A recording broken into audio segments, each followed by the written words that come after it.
Thank you, Speaker. I rise on behalf of the Greens to add our contribution to the ICAC and other independent commissions legislation amendment Independent Funding Bill 2021 number 2 and acknowledge the member for Murray for bringing this important bill to the chamber.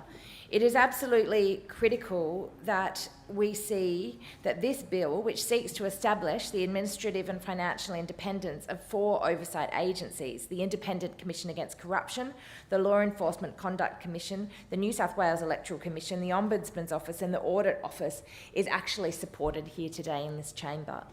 What we know is that successive governments in New South Wales have attempted to avoid the scrutiny provided by these significant oversight agencies within our state, and as a result of that we have seen huge levels of concern, huge levels of corruption and huge levels of mismanagement and failed delivery of significant government projects, of significant public projects as a result of the lack of financial and administrative independence.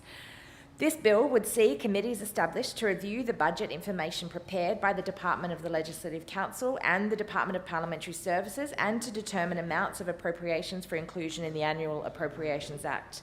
The Public Accounts Committee would be empowered to review budget information prepared by the Audit Office and to determine amounts of appropriations for inclusion in relevant appropriation acts.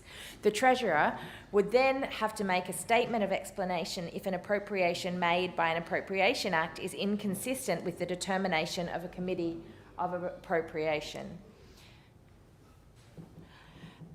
I can provide a little bit of background, Speaker, and how lovely it is to see an independent Speaker in the chair. Nice to see you there, the member for Sydney.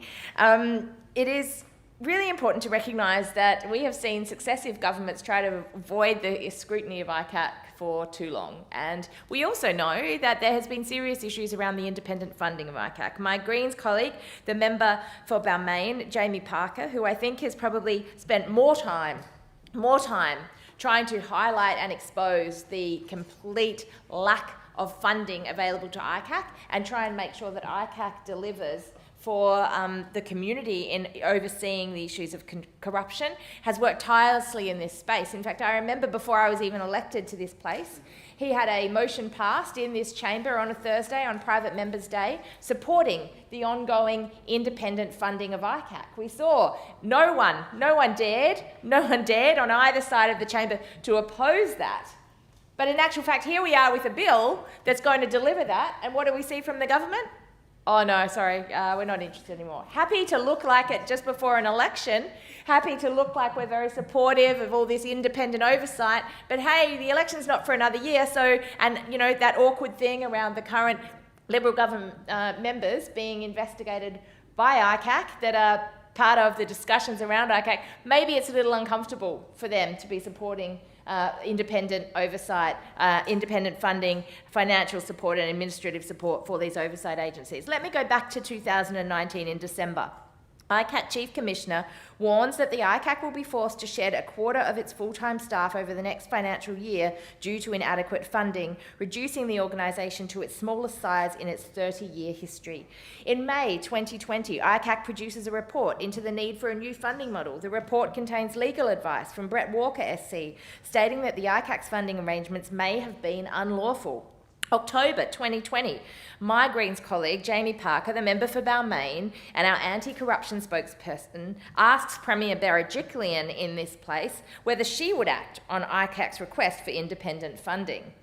I'll let other people draw conclusions about what might have been going on at that time, while Jamie Parker was asking the Premier whether or not she would support the request of ICAC to request independent funding. In October 2020, we continue. The Auditor-General releases a report examining the effectiveness of the financial arrangements and management practices of 4 integrity agencies, finding that the role of the executive government in deciding annual funding for the integrity agencies presents a threat to their independence, and this report included recommendations that ICAC funding model be changed. February 2021, the Public Accountability Committee, chaired by my Greens Upper House colleague, David Shoebridge, held an inquiry into the budget process for independent oversight bodies in the Parliament of New South Wales, which reported in February 2021.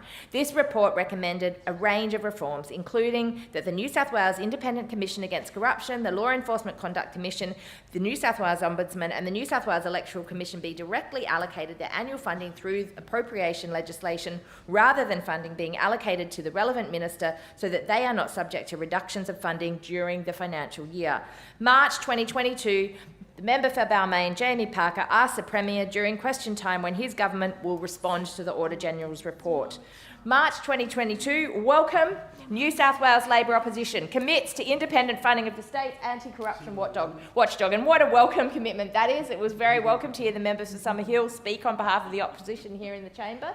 And I hope that in March 2023, we might see a shift on who sits on what side of this chamber. And I tell you what, the Greens will be here and we will be making sure that potentially a new Labor New South Wales government holds to their commitment to make sure that there is financial and administrative independence of ICAC. Because do you know what?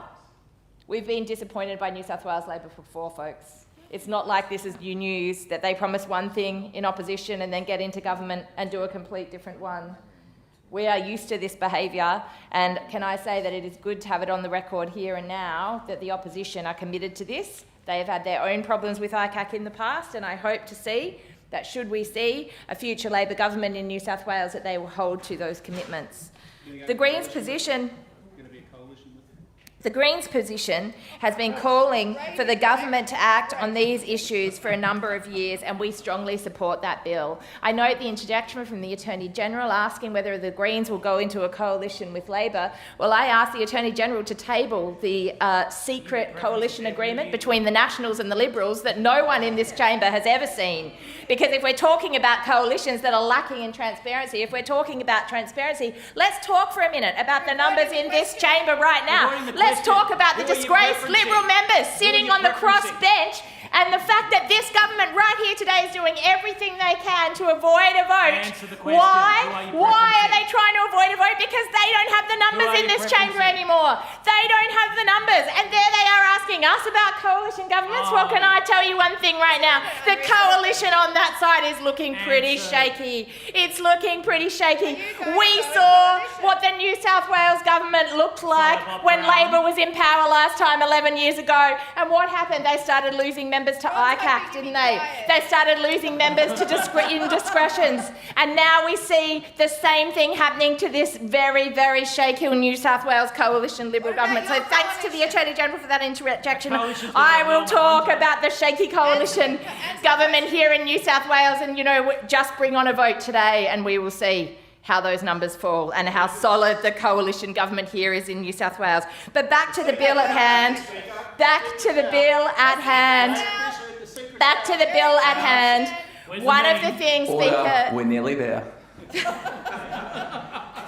Back to the bill at hand, Speaker, if I may, and back to a very serious issue that I want to touch on in my last minutes in relation to this, and that is in relation to the Law Enforcement and Conduct Commission. We know that the Law Enforcement and Conduct Commission has responsibility and oversight for New South Wales Police in this state.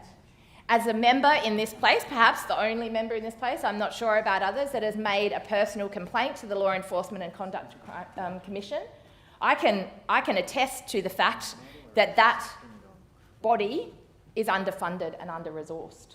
I hear regularly from people who have complaints about the police who take those issues to the LEC, and they are unable to be investigated because of lack of resources. My experience took a number of years to go through a process because of the fact that they are under-resourced to be able to handle these matters. It is very concerning when we have police in New South Wales not being held to account because of the fact that the LEC is not provided with the funding. And why is that? It's because we see a continuous law and order auction in this state in the lead up to elections that sees more funding for police, more desire to provide police with protections that do not allow for independent oversight and accountability. And the Greens are absolutely committed to the independent oversight of police. We acknowledge that there is an absolute need to make sure that the independent commissions, including ICAC, are independently funded and their administration is independent from the relevant minister. We support this bill and we urge the government to look at themselves in the mirror and see that this bill would actually provide them with the necessary protections and transparency to stop the arrogance of a government that has been in power for way too long.